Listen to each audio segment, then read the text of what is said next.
Hello there. So this is de Clubach, which is actually a combination of my last name and that of Henri de Lubac, the French theologian. Anyway, so I decided that I wanted to finally get down to expressing my theology in a more public forum. I started a blog a couple weeks ago under the title Sapientia Nulliformis, which is a term that I got from Bonaventure's works, especially the collations on the 6 days of creation. And I won't go into it right now. You can read it on my blog if you wish. It's on the Wix site, so it's like decubach.wix site. I'll put a link below. But one of the things I did on there was go through a series of my theological journey in short chunks, various stages of my development. I haven't finished that project yet, but I kind of wanted to give some overview on YouTube as well, because sometimes I think video can be more personable and more interesting than written word. I think both are important, hence I want to do both. But basically, I kind of wanted to give people an introduction to how I got to where I'm at least in brief. I mean, anything personal that spans the time of my life is from 4 years old up until the present day at 40 is hard to summarize in a short period of time, but I want to do my best. So ever since I was young, I was into my faith, my Catholic faith. I was raised by devout Catholic parents. We prayed together regularly at home. We observed major holy days, First Fridays, First Saturdays. Good Friday, we spent 3 hours dedicated to the Lord. Mass every Sunday, regular confession, and were taught the faith in the home, as well as attending CCD, as they called it back then. As a matter of fact, my parents actually taught my confirmation CCD class, which was the best I had actually had. Apart from that, my parents both influenced me in various ways. I often say that I'm a conglomeration of my father's intellect and my mother's heart, and thus the relationship between intellect and will has been one of the most important aspects of my own development in theology, and how the two have to go together. So, my father had actually spent a good chunk of his youth trying to disprove the Catholic Church and Catholic faith. But he was intellectually honest about it, and he said that he would give the Church a chance to have a response to his objections. And he just found over a long period of time that every time he had an objection and saw the potential response, that response was actually better than his objection. Until he just basically had to admit defeat, in a sense, which is also a real victory, that he discovered the truth of the faith against his objections. And keep in mind, my father's extremely brilliant. He's in Mensa, so at least top 0.5% of the population in IQ. It was no small feat for him to feel that convicted on an intellectual level. And I do think that it was his intellectual honesty that led to that. It was his, if he had, and this is where I think primacy of the will is primary. It's blessed are the pure of heart, for they shall see God. He chose in his will to be honest about it and to give the Church a chance to respond. He didn't just say, I'm right, she's wrong, I'm even going to listen to her. It was, all right, well, these are my objections. What do you have to say about it? And listened. Most people don't do that nowadays. They just have a position and they fight it. And that's probably true on both sides. But he was very intellectually honest about it. And that had a profound impact on me, because he would talk to me about deep philosophical questions and things that he had thought about. And that started from a very early age. So that was profound impact on me. My mom, on the other hand, was loved her faith deeply and very committed to it. Was also very prayerful in a personal way. She would pray regularly when she was at home, and was also a very humble servant. She loved doing things for people out of love, and it wasn't begrudging. It was like she truly enjoyed being charitable, not only to us in the home, although she was, and she was very dedicated at making sure we had food that was she's an excellent cook, a clean home, that we always felt safe and loved. And she was also sort of a surrogate mother for a lot of other of our friends, as well as the kids that she did daycare for in the home. And so her sort of humble servant leadership was also a tremendous impact on me, and how the love that she had just was, it was just very formative for me. It's something I admired, and so that I wanted to imitate. And so that right there, my parents themselves were a big influence on me. I'm the second of 5 children, 6 when you count the miscarriage that happened right before I was conceived. Still looking forward to meeting my sibling one day in heaven. But I was always interested in my faith, starting around middle school.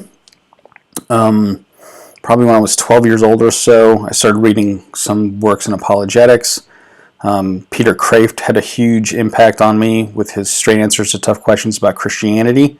Great book, written very easy to read dialogue format between 2 characters that go through this series of questions stage by stage. He also had a book called Prayer, the Great Conversation, and a refutation of moral relativism, Interviews with an Absolutist. That was a tremendous book for me. I read that a little bit later, like close to college, if not in college itself. So he was a tremendous impact on me. Like most actually devout young Catholic men, I loved Aquinas, even though I really hadn't read hardly anything he wrote. You just kind of grew up knowing that he's a hero of the faith, that he's so brilliant and his intellect is so outstanding that he's the guy, he's the man. And I still think that's true in many ways, and we'll get to that later on in the journey, my understanding of the role of Aquinas in theology. So he obviously was a hero of mine. So was St. Francis. I actually just loved animals. I mean, there was a time when I was like 5 years old where I saw an earthworm bleeding, and I felt so sad for it that I decided to take a leaf that was actually dirty and wrap the worm in the leaf, hoping that would help bandage the wound and heal it, and declared victory when the bleeding stopped, when in reality it probably just died. But anyway, that just shows you I really had a love for creation, and especially animals, and I did.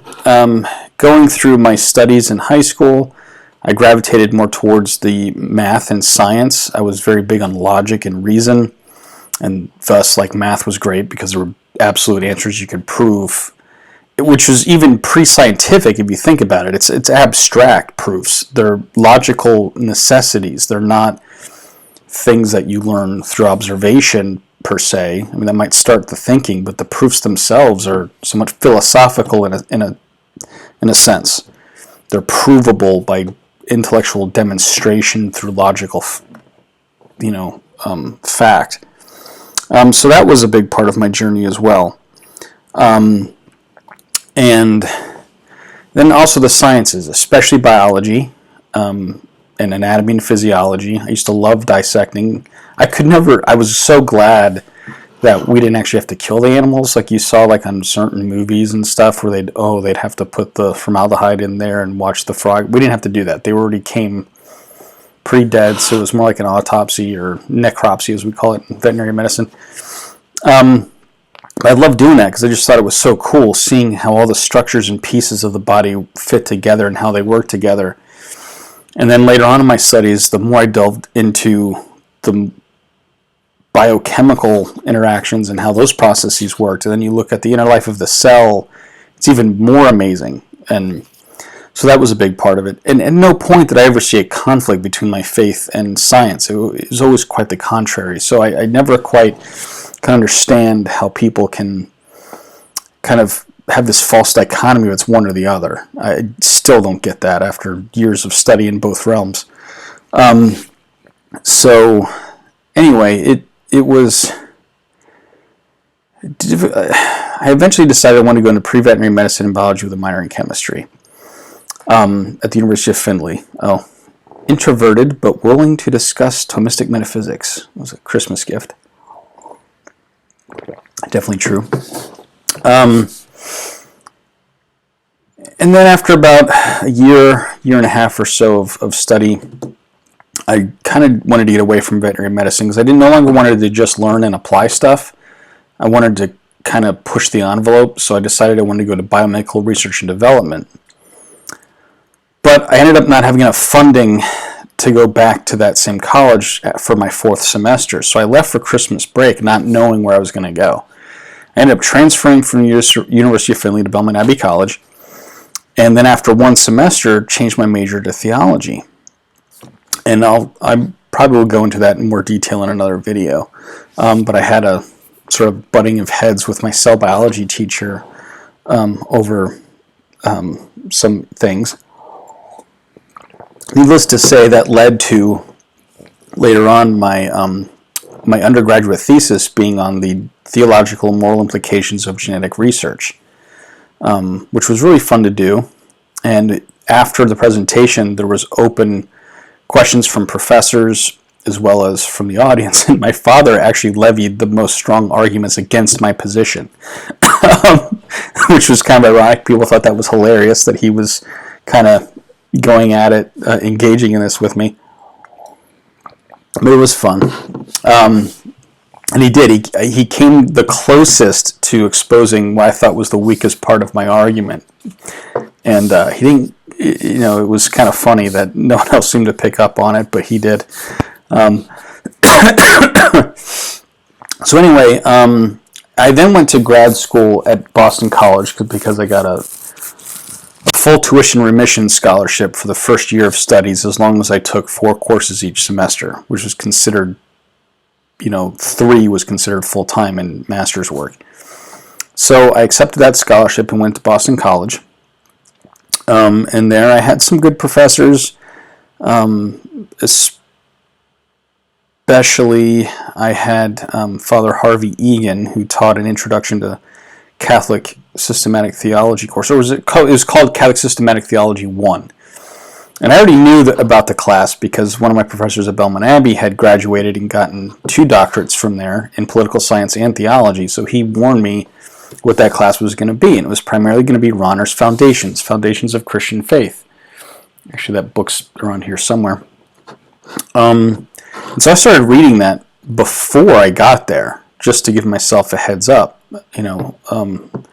So the summer before I went, I started reading through Rahner's Foundations, and it was difficult and dense, and Rahner has these long sentences, but it was a good experience for me.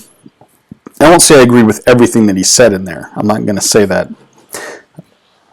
But it was very interesting, and it was my first real exposure, I think, to...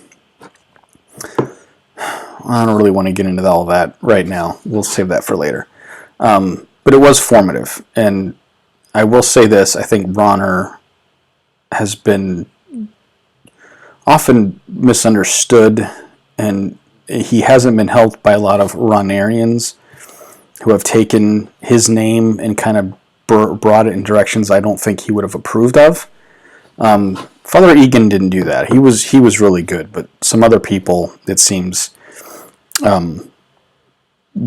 weren't so nuanced in their presentations of Rahner. I've heard people make all sorts of claims. Well, Rahner says this. I'm like, no, he doesn't. In fact, he says the opposite.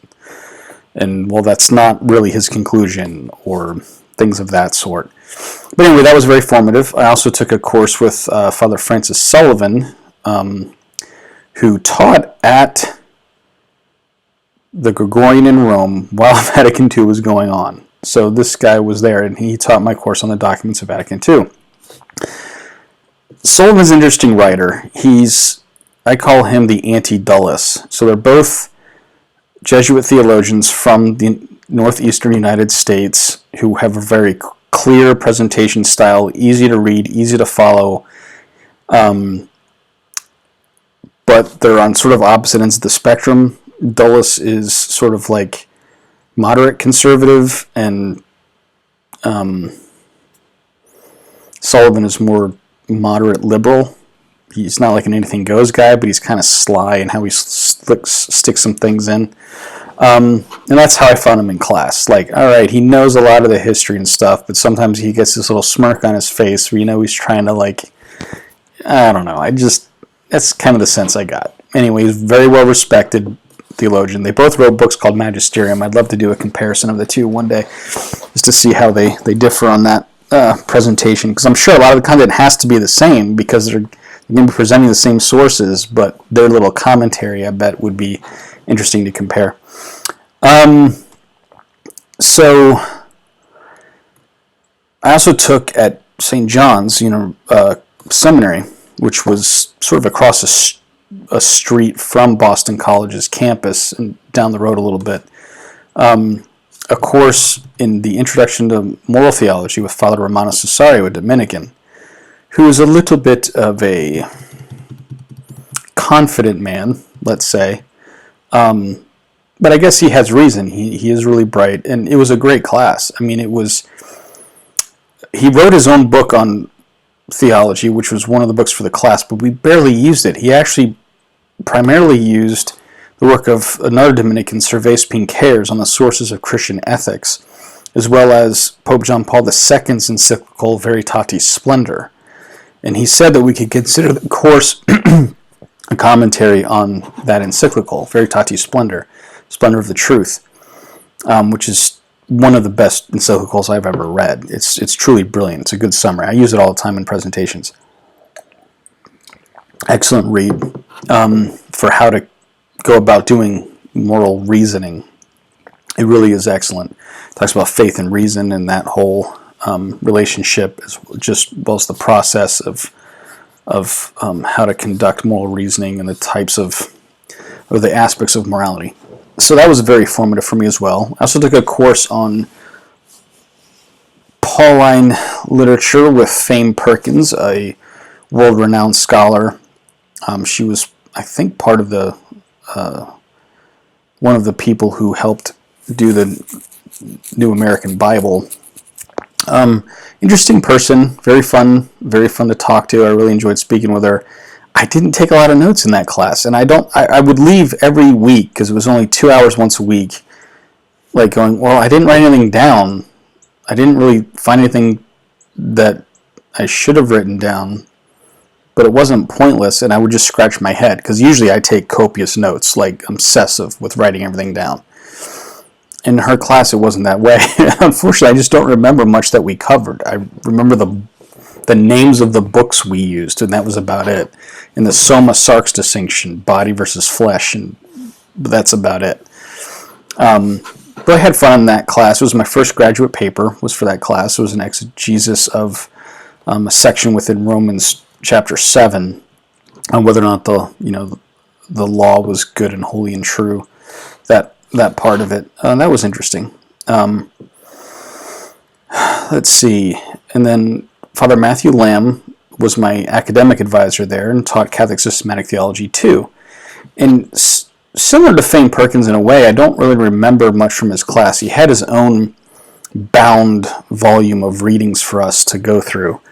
But in the lectures, it seemed it was more free form. He would just kind of talk about whatever was on his mind. But that was good because I got some insights into things that I wasn't aware of before, such as how the current academic environment wasn't really what it should be for really mastering theology. One of them was the idea that he said, we don't really have universities anymore, we have multiversities. The idea of a university was to have a coordination of the different sciences and fields of study together as in a unified fashion, but that's pretty much been abandoned in favor of them all just kind of being separate, and he thinks that's terrible. And then also he lamented the fact that people were getting master's degrees in fields like theology that really didn't have any business calling themselves masters because they didn't even have the basic language skills to study the text they needed to study. And they didn't have enough coursework to really be familiar enough with the whole theological tradition in order to be people that should be considered experts. And so eventually he ended up leaving and going to Ave Maria University and helped them create a very extensive, very numerous course requirements program of study, which I think anyone considering Catholic theology should look at that school for that reason. Yeah, it's going to take time, it's going to be a lot of courses, but you're going to come out knowing a lot more than most people. So it's worth it. There's also a little bit of a V negativa. There were a lot of negative things going on in Boston, and I really didn't care for how some of my classmates approached theology. It seemed like rather than wanting to seek the truth and express it, they just had agendas and they wanted to get letters after their name as means of power for asserting them, but they already had the conclusions before they started studying, so it wasn't the result of study. It was, I need to get through these classes so I can add these letters after my name so I can write articles supporting these positions. And in general, it seemed like they weren't really being advocates of the faith to society. They wanted to be advocates of society to the church. So they wanted to conform the church to the world rather than the world to the church, which I think is anti-theology. That was also exemplified by Roger Haight, who gave a lecture while I was there on Catholic pluralism, on religious pluralism. And he was comparing Rahner and Schillebeeckx, and at least he was fairly accurate with Rahner's position, which is that Jesus Christ is the one and only Savior, even if all men and women have the possibility of salvation. If they are saved, it's because of the grace of Christ and no other way. Where Schillebeeckx, according to Haight, was pushing the idea, and I'm not sure on the accuracy, I didn't do much Schillebeeckx study, but Haight was very blunt in asserting that if, for instance, a Buddhist ended up going to heaven, it would have nothing to do with Christ. And that's simply not Catholic. And I remember talking to one of my classmates after that and said,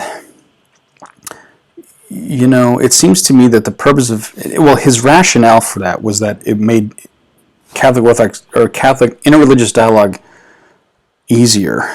And I just felt like, that's not the point, though. It's not about whether it's easy, it's about whether or not it's true. And the search for truth should be the common denominator of any real dialogue, that both parties are searching for truth, they recognize in mutual respect that they have different views on that, and they want to share them in the hopes of one or both parties coming to a better understanding of the truth. And my classmate looked at me and she said, I don't think truth's the purpose of dialogue. I don't think that's the purpose of interreligious dialogue. Truth's not the goal. And literally, I just didn't know what to think. And I was like, we're not even doing this for the same reasons.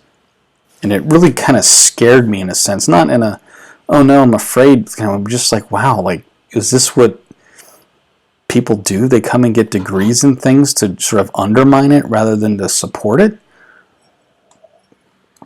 And it was kind of explained a lot about my experiences in parish work when you have people with masters in theology that you're like, that's not even basic Catholicism. It's not even compatible with. So anyway, I kind of learned where that came from.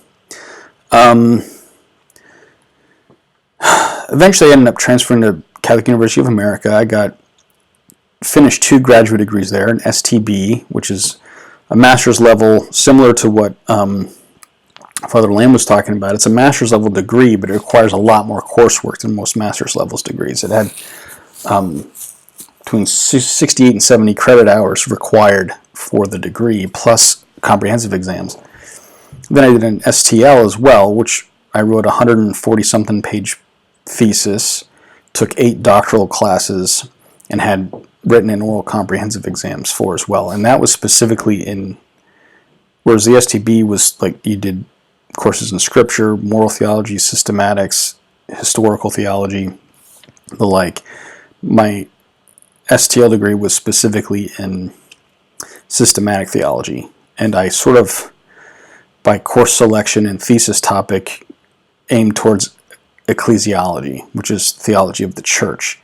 And my thesis was on the Petrine ministry within a Eucharistic ecclesiology according to John Zizioulas and Joseph Ratzinger. So it was comparing a Greek Orthodox and a Catholic theologian on how you understand the relationship between the Eucharist and the primacy of Rome, because that's obviously the biggest division between the two. So that's what I wrote my thesis on. Eventually made and edited part of that into an article that got published in Nova et Vetera. It's also where I was really exposed to the theology of Ratzinger. I took a doctoral seminar course on Ratzinger and loved his writings, and it really got me geared towards him. And I had actually taken a doctoral seminar course on Rahner as well from a student of Rahner. Actually, Father Lamb was a student of Rahner as well, but he wasn't really a Rahnerian.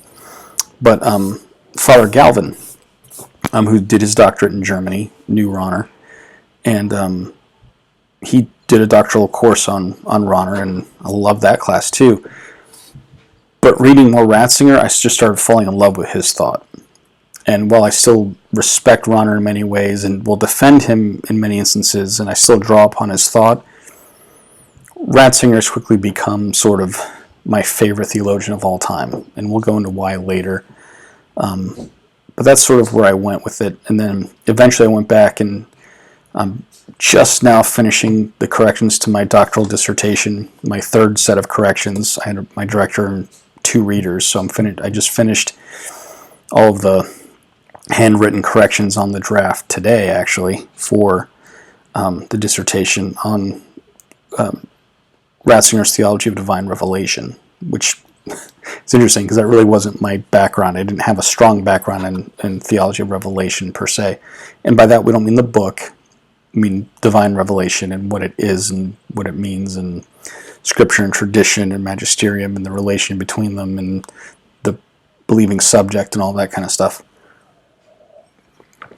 So, anyway, that's sort of where I'm at. And in the end, I was influenced by a lot of people. The church fathers were really important to me. De Lubac, Von Balthasar to a degree, not really his major works, but his smaller works, which I think are great. And Ratzinger, of course. I've just studied a lot of Ratzinger. Most of my dissertation work was from original German sources of his specifically, and as well as commentators on him that are not available in English. And yeah, so that's sort of like an overarching view of my studies. My main areas of interest are, like I said, theology of the church, also Christology, theology and science, of course, and moral theology, especially virtue ethics, after the like of Serveus Pincair's and Aquinas. St. Bonaventure as well. That's hence Sapientia Nulliformis as my blog post. Him and Ratzinger share that appreciation for the role of the will in being able to see clearly, and how love sees further than truth. And so, for me, that's been a hallmark of my theological journey as well.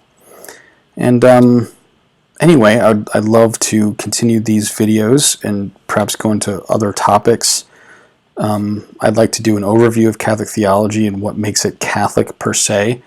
At some point, I did a blog post on it. I'd like to do a video on it, but, like, subscribe, and that'll let me know if there's interest for this sort of thing. Take care. God bless. Bye.